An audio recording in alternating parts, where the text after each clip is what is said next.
Our Michaela Vernava. Michaela Vernava. Michaela Vernava. We turn to Michaela Vernava, who joins us live. Michaela Vernava joins us live. Like fire, burning up the way. If I can light the world up for just one day. Watch this madness, colorful charade. No one can be just like me anyway.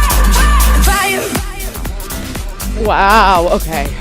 Did you put the wings in the sleeves? You put the shirt? Yeah, we did.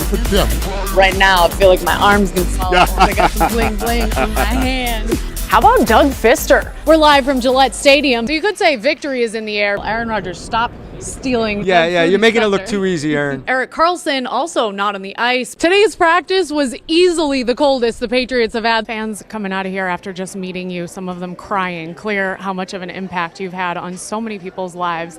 In your speech last night, why did you save the fans for last to say thank you? He grinned from ear to ear and said, I hope so. He said getting in is the hard part. Once you're in, it's anyone's game. Every player that I ever played with, and one player played one game, and you got to go figure it out. He's on the board for one game. Joe Junkin. Who told you? I knew. No, you didn't. Yes, I did. Oh, we're not Richard Johnson squealing. He's the only guy that knew. I knew. Joe Junkin was a goalie, yes, and I played one game with Joe. You seem to really beam with pride when you talk about that wall and these pictures.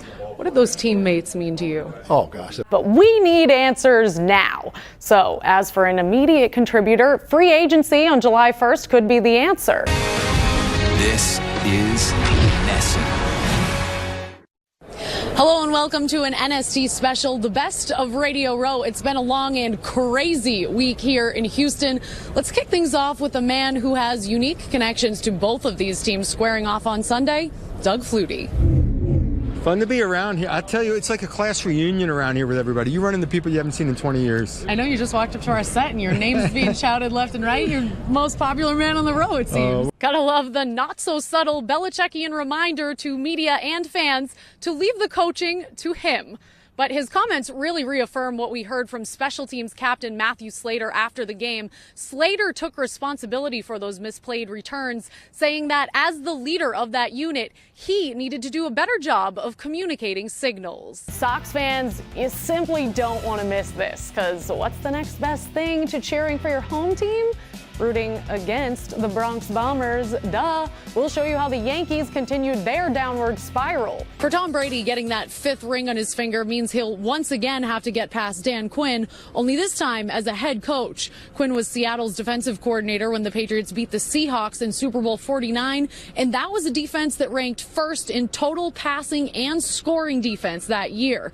Granted, Quinn had very different weapons than he has to work with this year in Atlanta, but in contrast, this year's Atlanta D doesn't rank higher than 25th in any of those categories.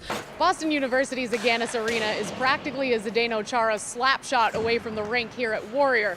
So hopefully forward Jacob Forsbacka Karlsson doesn't feel too out of his element, thrown right into all the excitement with a playoff spot within reach of the Bruins. JFK was out here skating this morning, sporting the number 23 and centering a fifth line with injured wingers Frank Vetrano, Tim Schaller, and Jimmy Hayes.